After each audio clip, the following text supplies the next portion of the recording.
ദൈവനാമം മഹത്വം ഉണ്ടാവട്ടെ. 1 പത്രോസ് 2-ാം അധ്യായത്തിൽ 18 മുതൽ 21 വാക്യം വരെയും നമ്മളോട് ചില കാര്യങ്ങൾ സംസാരിക്കുന്നുണ്ട്. ആ വാക്യത്തിൽ 1-ാമത്തെ വാക്യം ഇങ്ങനെയാണ്, 18-ാമത്തെ വാക്യം ഇങ്ങനെയാണ്: വേലക്കാരെ പൂർണ്ണ ഭയത്തോടെ യജമാനന്മാർക്ക് നല്ലവർക്കും ശാന്തന്മാർക്കും മാത്രമല്ല മൂർഖന്മാർക്കും കൂടി കീഴടങ്ങിയിരിക്കുവിൻ എന്ന് പറയുന്നുണ്ട്. ഇവിടെ പറയുന്നത് തന്നെ 18-ാമത്തെ വാക്യം പറയുന്നത് തന്നെ ദൈവവേല ചെയ്യുന്നവരെ കുറിച്ചാണ് മുഖ്യമായി പറയുന്നത്. സുവിശേഷം പറയുന്നവരോടും ദൈവത്തിനായി നിൽക്കുന്നവരോടും എല്ലാ വ്യക്തികളോടും മൂർഖന്മാർക്കും വരെ കീഴടങ്ങിയിരിക്കണം എന്ന് പറയുന്നുണ്ട്. നിന്റെ സുവിശേഷ വേലയെ എതിർക്കുന്നവരോടും ദുഷ്ടശക്തികളോടും എതിർത്ത് നിൽക്കുവാൻ പറയുന്നില്ല ഈ വാക്യത്തിൽ. 19-ാമത്തെ വാക്യം നമ്മളോട് പറയുന്നുണ്ട്: ഒരുത്തൻ ദൈവത്തെക്കുറിച്ചുള്ള മനോബോധം നിമിത്തം അന്യായമായി കഷ്ടം ദുഃഖവും സഹിച്ചാൽ അത് പ്രസാദമാകുന്നു. ഈ വാക്യം നമ്മളോട് ചിലത് പറയുന്നുണ്ട്. പിന്നെ പറയുന്നു, ദൈവത്തെക്കുറിച്ചുള്ള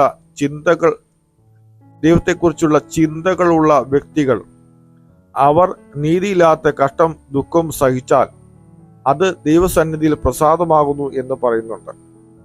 20-ാമത്തെ വാക്യം നമ്മളോട് പറയുന്നുണ്ട്: നിങ്ങൾ കുറ്റം ചെയ്തിട്ട് അടികൊള്ളുന്നത് സഹിച്ചാൽ എന്ത് യശസ്സുള്ളൂ, അല്ല നന്മ ചെയ്തിട്ട് കഷ്ടം സഹിച്ചാൽ അത് ദൈവത്തിൽ പ്രസാദമെന്ന് പറയുന്നുണ്ട്.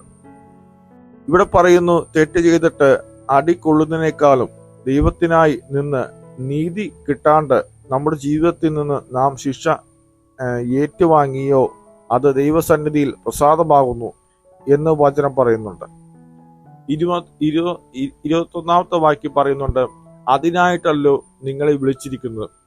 ക്രിസ്തു നിങ്ങൾക്ക് വേണ്ടി കഷ്ടം അനുഭവിച്ചു. നിങ്ങൾ അവന്റെ കാൽച്ചുവട് പിന്തുടരുവാൻ ഒരു മാതൃക വെച്ചു പോയിരിക്കുന്നു. ഇവിടെ പറയുന്നത് തന്നെ അന്യായമായി കഷ്ടം സഹിക്കുവാൻ തന്നെ നമ്മുടെ കർത്താവായ യേശു ക്രിസ്തുവും അന്യായമായി കഷ്ടം സഹിച്ചു. ഇതാണ് യേശു ഒരു മാതൃക വെച്ചിരിക്കുന്നത്. നാം ദൈവത്തിലായി നിന്ന് ദൈവവചനത്തിലായി നിന്ന് നാം കഷ്ടവും ദുഃഖവും സഹിച്ചാൽ അത് ദൈവസന്നിധിയിൽ പ്രസാദമാകുന്നു എന്ന് ഈ വാക്യങ്ങൾ നമ്മളോട് പറയുന്നുണ്ട്. ദൈവം എല്ലാവരെയും ധാരാളമായി അനുഗ്രഹിക്കട്ടെ. ആമേൻ.